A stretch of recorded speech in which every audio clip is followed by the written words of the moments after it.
India's External Affairs Minister S. Jaishankar lambasted the United Nations for causing a blunder in assessing the core of the Kashmir issue.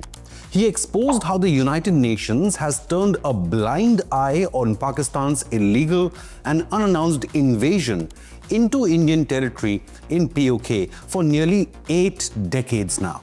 Jaishankar stated, quote, "We all speak of sovereignty and territorial integrity.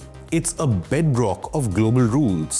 After the Second World War, the longest-standing illegal occupation of a territory by another country pertains to India.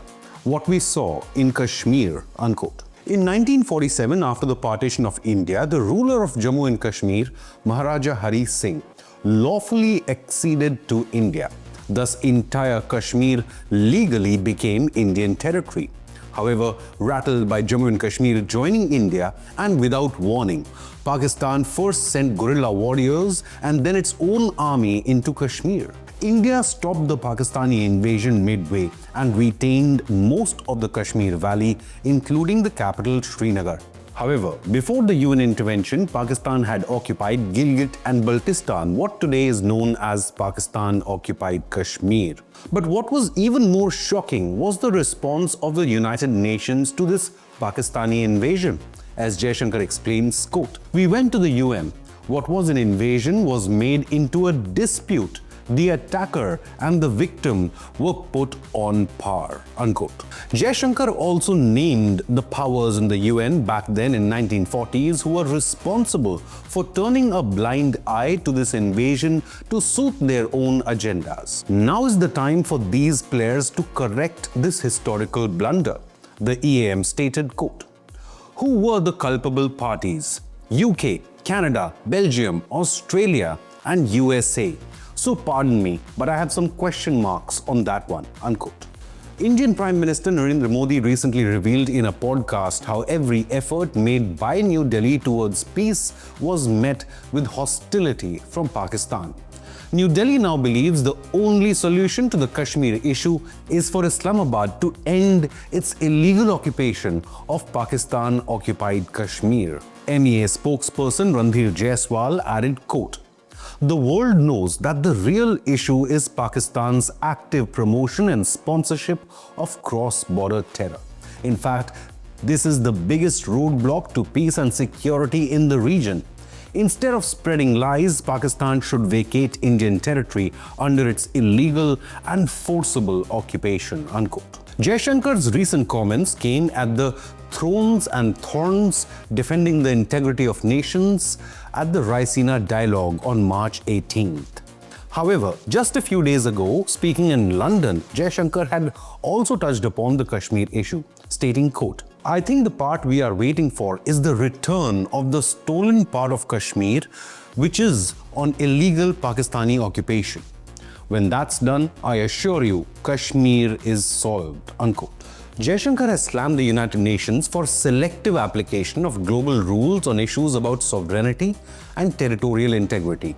India has now called for a strong and fair United Nations and a global order with basic consistency of standards. EAM stated, quote, "It is impossible to appreciate India's position without being cognizant of colonial history. India's struggle for independence, including the Kashmir issue, has influenced its approach to international relations," unquote.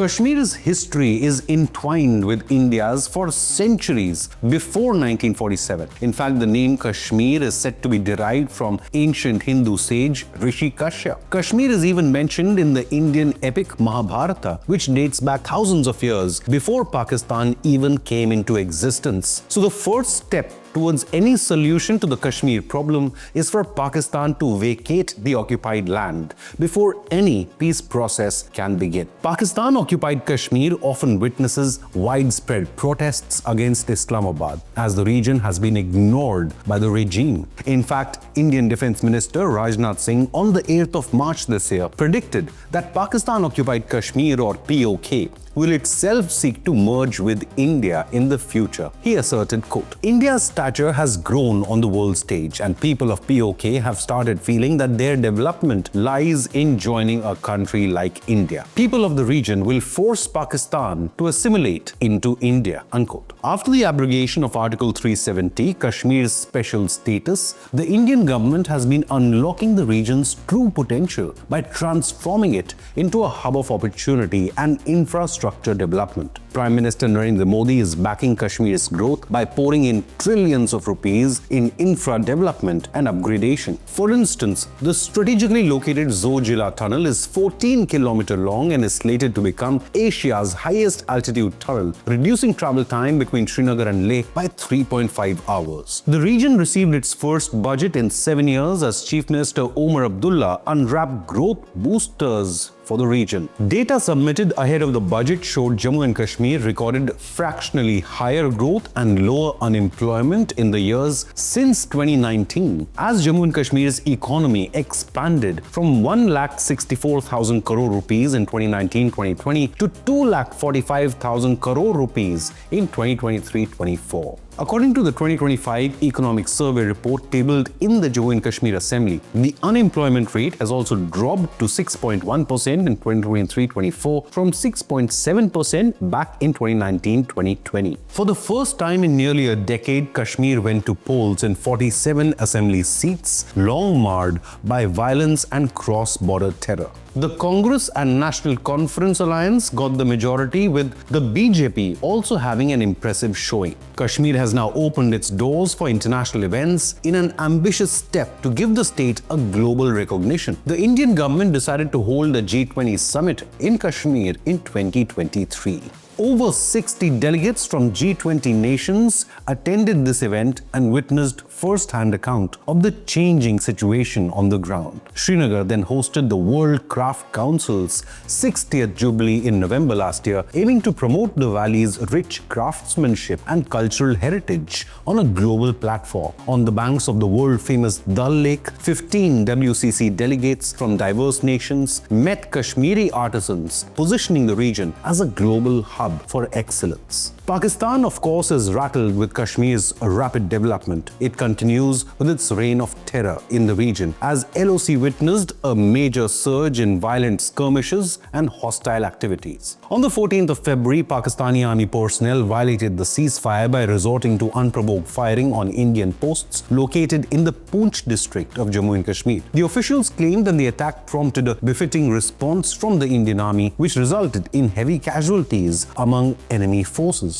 The ceasefire violation by Pakistan came a day after 7 Pakistani infiltrators involved in cross-border incursion at the line of control were neutralized by the Indian army in the Krishna Ghati sector in Poonch district. So given the latest developments, what do you believe? Can India force Islamabad to vacate Pakistan Occupied Kashmir? Leave a comment with your opinion, hit the like button and subscribe to Inconnect News.